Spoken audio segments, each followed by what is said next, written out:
Studio Econ Icon menghadirkan program perdana Kupas Econ yang pastinya diisi dengan topik yang sangat menarik. Min Econ kali ini sedang berada di Direktorat Reserse Kriminal Khusus Kepolisian Daerah Jawa Barat. Ada apa ya? Sahabat Econ pasti ingin tahu. Inilah video detik-detik saat anggota gabungan dari Subdit 1 Indak dan Cyber di Treskrimsus Polda Jabar menggerebek sebuah hotel di Kota Bandung yang dipakai tempat persembunyian para pelaku pembobolan dana pencairan kartu prakerja. Ya, pemirsa, Polda Jawa Barat meringkus 5 anggota sindikat pembuat kartu prakerja fiktif. Para pelaku mencuri bantuan prakerja sebesar 18 miliar rupiah. Illegal access database kependudukan yang digunakan untuk membuat kartu prakerja fiktif.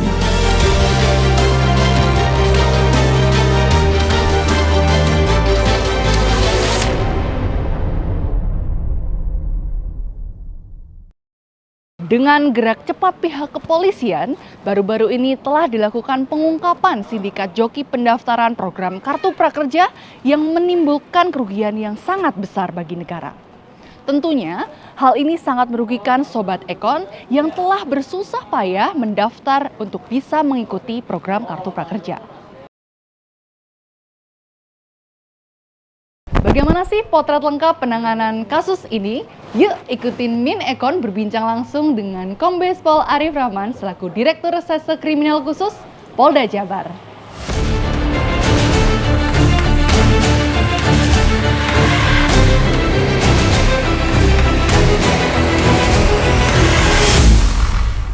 Selamat siang Pak Direktur. Selamat siang Mbak. Baru-baru ini seperti kita ketahui bersama Pak, terjadi pengungkapan sindikat joki pendaftar kartu prakerja, yang mana hal ini merupakan suatu bentuk dukungan yang luar biasa dari Polri. Terima kasih Pak buat program prioritas pemerintah, yaitu program kartu prakerja. Hal ini juga merupakan wujud perlindungan terhadap masyarakat, yang mana mereka yang memang benar-benar ingin mendaftar untuk memperoleh keterampilan agar bisa bersaing dalam bursa tenaga kerja maupun menciptakan usahanya sendiri.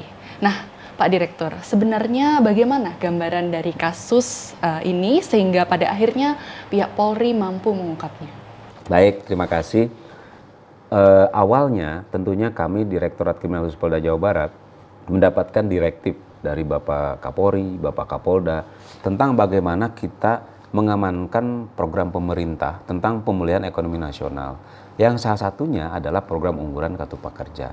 Berdasarkan hal tersebut, tentunya kami melakukan cyber patrol atau patroli cyber untuk mengetahui kira-kira ada nggak indikasi hal-hal yang dapat mengganggu program prioritas tersebut.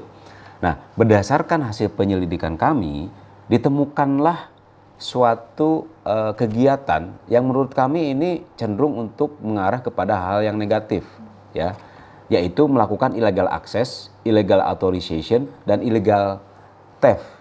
Jadi identity theft terhadap data kependudukan, ya tentunya dari dari NIK dan KK. Dari situ kemudian kami kembangkan dan melakukan penyelidikan. Nah, ditemukanlah satu lokasi di suatu hotel di Bandung, di mana kami melakukan tracing, ditemukanlah kegiatan 4 orang yang menurut kami patut diduga melakukan hal yang bersifat kejahatan, yaitu kejahatan cyber. Nah, dari sana kami kembangkan dan ditemukanlah bahwa 4 orang tersebut sedang melakukan kegiatan yang illegal access tadi, kemudian juga illegal authorization, dan ilegal termasuk identity theft.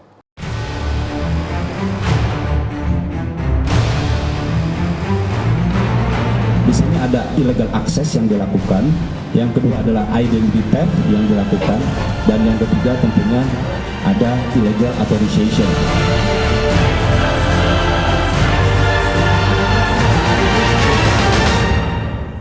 Jadi sungguh menarik ya, ternyata program yang sedianya itu digunakan dan dimanfaatkan untuk kemaslahatan masyarakat banyak justru dimanfaatkan oleh pihak yang tidak bertanggung jawab. Lantas apa motif dari dan modus dari sindikat ini dan bagaimana mereka menjalankan aksinya? Baik, jadi kasus ini tentunya berkarakter adalah cybercrime ya. The nature of cybercrime adalah yang pertama adalah autonomous atau tidak anonymous ya, tidak kelihatan gitu. Yang kedua adalah borderless, tidak ada batas. Dan yang ketiga bersifat sporadik, dimanapun, kapanpun bisa terjadi. Nah, mereka melakukan kegiatan ini dengan modus operandi adalah melakukan illegal access, saya ulangi kembali, illegal authorization dan identity theft, data kependudukan. Kemudian mereka membuat random script ya, untuk melakukan scraping secara random. Jadi random, mereka acak saja, mana yang ditemukan dia ambil datanya, sebanyak kurang lebih 12 juta data. Nah, dari scraping itu kemudian mereka mengambil identitas, kemudian foto secara simultan dari berbagai data yang mereka dapat. Seperti ketahui bersama bahwa banyak data yang berseliweran ya, yang harus kita amankan. Nah, kemudian secara virtual dengan menggunakan VPN, mereka seolah di luar negeri, tepatnya di Amerika. Nah, kemudian kami melakukan juga penyelidikan lebih lanjut karena mereka juga membuat KTP palsu, kemudian email palsu.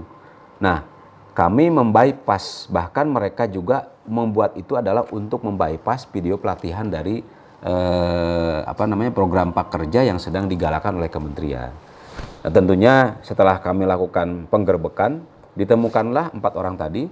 Nah, tidak berhenti sampai di situ, kami pun kemudian melakukan pengembangan.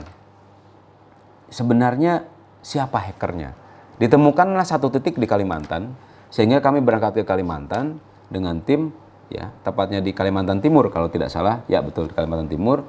Kami temukanlah seorang yang memang dia cukup punya kemampuan di bidang cyber.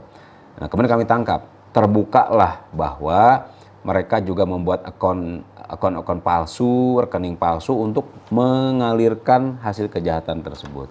Lalu pada akhirnya para pelaku ini kemudian ditangkap dan juga diadili. Pasal apa yang kemudian dikenakan kepada para pelaku dan bagaimana ancaman hukumannya, Pak? Ya, sesuai dengan konstruksi pasal yang kami persangkakan kepada para pelaku ini, kami terapkan pasal 51 ayat 1 Yungto pasal 35, pasal 48 dan seterusnya tentang berkaitan dengan Undang-Undang Informasi dan Transaksi Elektronik atau ITE.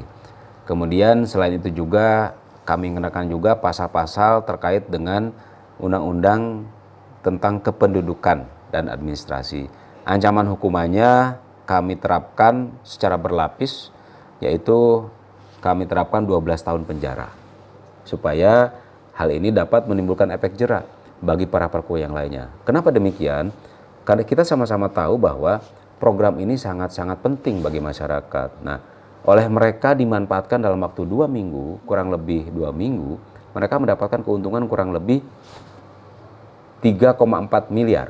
Bayangkan, kalau anggarannya prakerjanya yang saya ketahui 20 triliun di tahun 2022 di awalnya, itu diambil oleh mereka dengan cara-cara ilegal, bahkan sangat tidak melihat bagaimana kondisi masyarakat yang lagi susah, yang mau bekerja, yang punya niat baik, dia ambil dalam waktu hanya 2 minggu. Kalau kita tidak cut, ini adalah cutting off.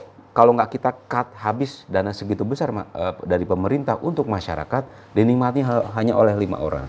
Ternyata gerak cepat pihak Polri mampu menghadirkan dukungan yang luar biasa untuk mengawal program Kartu Prakerja yang ditujukan sejatinya untuk kesejahteraan masyarakat. Pak Direktur, Menteri Koordinator Bidang Perekonomian Republik Indonesia, Bapak Erlangga Hartarto, yang juga merupakan Ketua Komite Cipta Kerja, sangat mengapresiasi kinerja pihak kepolisian dalam hal ini Polda Jawa Barat dan memberikan penghargaan yang tinggi atas kinerja tersebut. Apa tanggapan Bapak terkait hal ini? Jujur, awalnya kami tidak menyangka bahwa dari Bapak Menteri, dari Kementerian, begitu apresiasi kepada kami. Awalnya kami mempunyai tugas dan niat tulus untuk membantu masyarakat, mensukseskan program-program pemerintah yang sangat penting di tengah kondisi COVID, ekonomi juga sulit pada saat itu COVID, sehingga kami melakukan kegiatan ini. tidak terlepas ini adalah perintah pimpinan kami dari mulai Bapak Kapolri, Bapak Kapolda. Nah, tentunya kami sangat apresiasi terhadap penghargaan itu dan kami pun menjadi motivasi untuk anggota kami untuk bekerja lebih baik. Nah, sekali lagi apresiasi adalah sangat kami hargai. Tujuan utama kami bukan itu. Bagaimana masyarakat sejahtera, Indonesia semakin maju. Tapi kalau apresiasi kami dapatkan, alhamdulillah itu adalah bonus bagi kami. Semakin semangat. Ya, apresiasi yang disampaikan oleh Menko Perekonomian Bapak Erlangga Hartarto pastinya juga merupakan wujud dari koordinasi yang telah terjalin dengan baik selama ini antara Kepolisian Republik Indonesia dengan Menko Perekonomian untuk menjadikan program Kartu Prakerja benar-benar mampu memberikan dampak positif dalam meningkatkan kesejahteraan seluruh masyarakat. Terakhir nih Pak Direktur, apa harapan dan himbauan Bapak kepada masyarakat terkait dengan animo masyarakat yang begitu besar untuk mengikuti program Kartu Prakerja ini? Baik, kami menghimbau kepada masyarakat jangan khawatir, ya. Kemudian juga silahkan gunakan peluang yang sangat luar biasa dari pemerintah yang sangat-sangat penting untuk menimbulkan gairah bekerja dan meningkatkan perekonomian. Kemudian yang kedua, kami tidak lupa, tadi disampaikan oleh mbaknya bahwa ini adalah hasil koordinasi. Mari kita sama-sama, ini adalah tugas kita bersama. Bukan hanya tugas ansih kepolisian, tapi bagaimana kita kembangkan kapital sosial, modal sosial. Mari kita sama-sama share responsibility dan associability.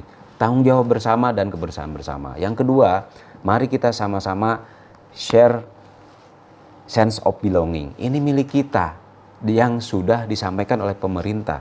Mari kita manfaatkan sebaik-baiknya. Dan yang ketiga adalah mari kita sama-sama membangun public awareness.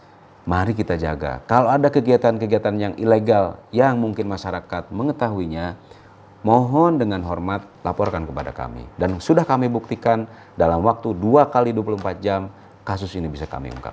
Demikian, Pak. Siap. Terima kasih sekali Bapak Kombes Pol Arief Rahman, Direktur Reserse Kriminal Khusus Polda Jawa Barat, atas kesediaannya dalam menjelaskan terkait kasus sindikat ini dalam program Kupas Ekon.